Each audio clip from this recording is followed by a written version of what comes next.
Bismillahirrahmanirrahim. Assalamualaikum warahmatullahi wabarakatuh. Syukur alhamdulillah kita bisa berjumpa lagi di channel ini. Harapan dan doa saya semoga saudaraku semuanya selalu diberikan kesehatan, dilapangkan rezekinya, diampuni dosa-dosanya, dan dipanjangkan umurnya. Amin, amin, ya robbal alamin.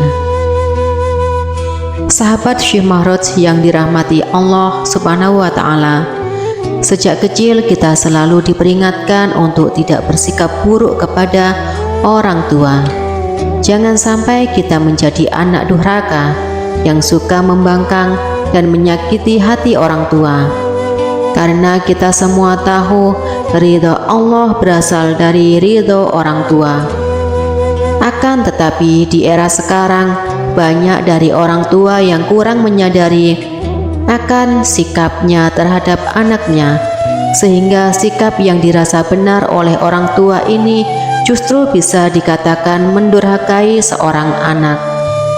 Ada satu kisah menarik yang mungkin bisa kita jadikan sebagai pelajaran.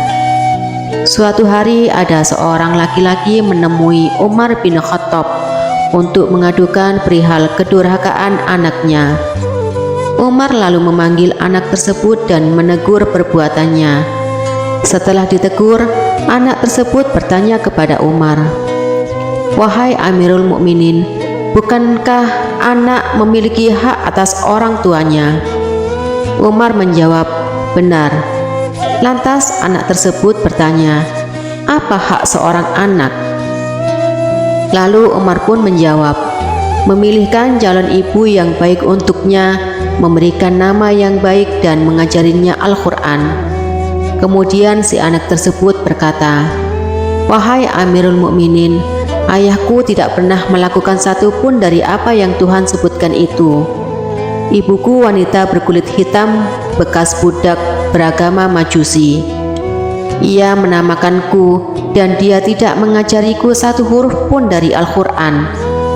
Mengetahui jawaban si anak, Umar pun mendekati orang tua itu dan berkata, "Engkau datang mengadukan kedurhakaan anakmu, padahal engkau telah durhaka kepadanya sebelum ia mendurhakaimu. Engkau telah berbuat buruk kepadanya sebelum ia berbuat buruk kepadamu." Mendengar jawaban dari Umar, laki-laki tersebut pun meminta maaf kepada anaknya dan berjanji akan mendidiknya dengan baik. Dari kisah tersebut bisa disimpulkan bahwa ada dosa besar yang dilakukan orang tua terhadap anak, entah disadari atau tanpa disadari. Lalu apa saja dosa besar orang tua terhadap anak tersebut? Yang pertama, bersikap kasar terhadap anak. Sebagai orang tua, kita sangat tidak dianjurkan untuk memaki anak karena perilakunya yang tidak kita sukai. Apabila kita menemukan sikap anak yang tidak kita suka, hendaknya nasihatilah dengan lembut dan tetap dengan penuh kasih sayang. Rasulullah SAW pernah bersabda, "Sesungguhnya kalian akan dipanggil pada hari kiamat dengan nama-nama kalian dan nama ayah kalian. Maka perbaikilah nama kalian." Hadis riwayat Abu Daud. Oleh sebab itu, marah atau memaki anak sangatlah tidak dianjurkan, apalagi sampai memaki anak dengan memanggil nama yang tidak sesuai dengan nama si anak. Lalu yang kedua, pilih kasih kepada anak. Orang tua yang memiliki anak lebih dari satu sangat tidak dianjurkan pilih kasih atau bahkan memberi lebih kepada anak kesayangan dibanding dengan anak yang lainnya. Sehingga yang terjadi adalah ada anak lainnya yang merasa terabaikan. Sikap pilih kasih orang tua kepada anak bisa memicu putusnya tali silaturahmi antara sesama anak dan bisa menyebabkan kecemburuan sosial di antara anak-anak yang lain. Dalam hadis sahih yang diriwayatkan oleh Imam Muslim pernah dijelaskan bahwa Nu'man bin Bashir pernah bercerita, "Ayahku menginfakkan sebagian hartanya untukku." Ibuku Umroh binti Rawahah kemudian berkata, "Saya tidak suka engkau melakukan hal itu sehingga menemui Rasulullah." Ayahku kemudian berangkat menemui Rasulullah SAW sebagai saksi atas sedekah yang diberikan kepadaku. Rasulullah berkata kepadanya, "Apakah engkau melakukan hal ini kepada seluruh anak-anakmu?" Lalu ia berkata, "Tidak." Rasulullah SAW berkata, "Bertakwalah kepada Allah dan berlaku adillah kepada anak-anakmu." Ayahku kemudian kembali dan menarik lagi sedekah itu. Hadis riwayat Muslim. Dari hadis tersebut bisa disimpulkan bahwa kita sebagai orang tua sangat dianjurkan untuk berlaku adil kepada setiap anak menurut kebutuhannya masing-masing. Oleh sebab itu, sebisa mungkin hindari pilih kasih kepada salah satu anak kita, karena dengan perilaku adil menurut porsinya, insya Allah akan terjalin silaturahmi antara anak sampai kapanpun. Ketiga, membanding-bandingkan anak. Kebiasaan orang tua membanding-bandingkan anak akan menimbulkan perasaan rendah diri pada anak yang lainnya. Apabila jika hal yang dibandingkan adalah sesuatu yang di luar kemampuan anak atau justru yang menjadi kelemahan dari si anak, hal ini akan mempengaruhi pikiran juga perasaan dari anak ke orang tua.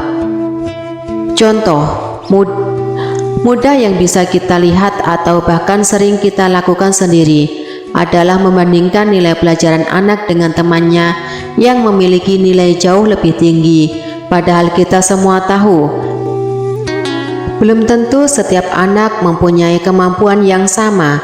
Bisa jadi si anak lebih cerdas dalam matematika namun lemah dalam bahasa. Apabila hal tersebut terjadi pada salah satu anak dari saudaraku semuanya, maka yang harus kita lakukan adalah menguatkan hati si anak dan mendukung sepenuhnya apa yang menjadi bakat dari si anak tersebut. Keempat, mengekang kebebasan anak.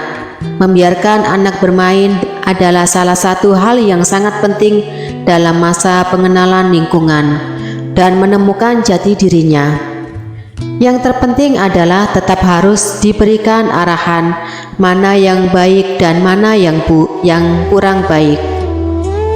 Akan tetapi tidak jarang kita sebagai orang tua justru malah mengekang kebebasan anak dalam bergaul dan bermain dengan teman yang diinginkan. Karena kita semua tahu tujuan mengekang atau tidak memberikan kebebasan bermain supaya anak tidak terjerumus ke pergaulan yang salah. Hal tersebutlah yang akan menjadikan si anak mampu berpikir dan mendapatkan pelajaran penting perihal perbedaan dan mampu membedakan mana yang harus ia teruskan berteman, mana yang harus dijauhi. Oleh sebab itu, hindarilah kekhawatiran yang berlebihan terhadap anak. Yang terpenting adalah keterbukaan anak dengan orang tua harus tetap terjaga. Tujuannya supaya si anak akan lebih nyaman bercerita kepada orang tuanya apabila ada sesuatu masalah yang belum bisa diselesaikan. Disinilah kesempatan kita sebagai orang tua untuk mengarahkan dan memberikan pengetahuan kepada anak mengenai baik dan buruknya akan suatu hal. Yang kelima, mendoakan keburukan kepada anaknya. Berdoa bukan hanya di setiap selesai mengerjakan ibadah saja, bahkan setiap ucapan yang keluar dari mulut orang tua semuanya bisa dikatakan sebagai doa. Terkadang kita sebagai orang tua tidak sadar apabila mendapatkan anak yang tidak mematuhi perintah kita, langsung berkata buruk kepada anak. Padahal setiap ucapan yang keluar dari mulut orang tua merupakan doa yang bisa jadi langsung dikabulkan oleh Allah Subhanahu wa Ta'ala.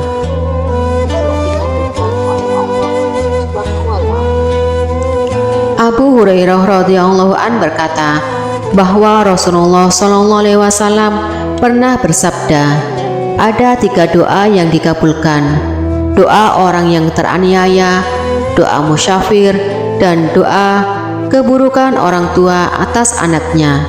Hadis riwayat Tirmizi. Oleh sebab itu, berhati-hatilah dalam berbicara kepada anak. Berpikirlah terlebih dahulu apabila hendak marah kepada anak, dan hindari sebisa mungkin terbawa emosi saat marah kepada anak, apalagi sampai menyumpahi anak dengan ucapan yang kurang baik, karena hal tersebut bisa saja terjadi kepada si anak di kemudian hari. Dan jika memang benar terjadi, barulah kita akan menyesalinya. Lalu apa yang harus kita lakukan supaya tidak terbawa emosi? Hal yang bisa kita lakukan adalah memperbanyak istighfar. Lalu tanyakan alasannya kepada si anak perihal apa yang menurut kita atau orang tua menjadi kesalahan dari si anak. Kemudian berikan perumpamaan dan saran, lalu kembalilah kepada si anak supaya menentukan pilihan. Insya Allah si anak tidak merasa tersakiti hatinya dan mampu berpikir bahwasannya hal yang dikerjakan tersebut kuranglah baik dan harus ditinggalkan. Yang keenam, tidak memberi pendidikan kepada anak. Yang dimaksud pendidikan dalam hal ini bukanlah sekedar pendidikan sekolah saja, akan tetapi juga menyangkut berbagai macam aspek kehidupan. Misalnya adalah pendidikan agama, sosial, budaya, dan lain sebagainya. Setiap orang tua wajib memberikan pembekalan keterampilan kepada setiap anak-anaknya, sehingga keterampilan tersebut bisa mengantarkan anak untuk menemukan jati diri. Perihal menemukan kehidupan yang bahagia dunia maupun akhirat, apabila kita mengabaikan pendidikan anak, maka bisa dikatakan anak tersebut layaknya anak yatim, padahal masih mempunyai kedua orang tua. Ada syair Arab yang mengatakan anak yatim itu bukanlah anak yang telah ditinggalkan orang tuanya dan meninggalkan anak-anaknya dalam keadaan hina.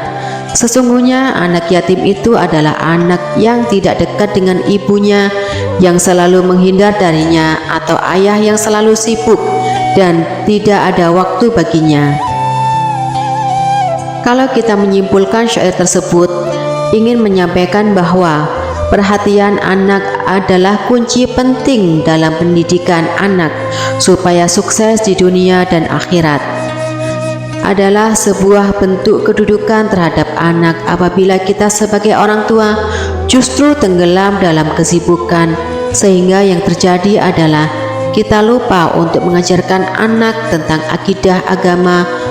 Rasulullah SAW pernah bersabda, ajarilah anak-anakmu sholat saat mereka berusia 7 tahun, dan pukullah mereka bila tidak melaksanakan sholat pada usia 10 tahun. Hadis riwayat Tirmizi.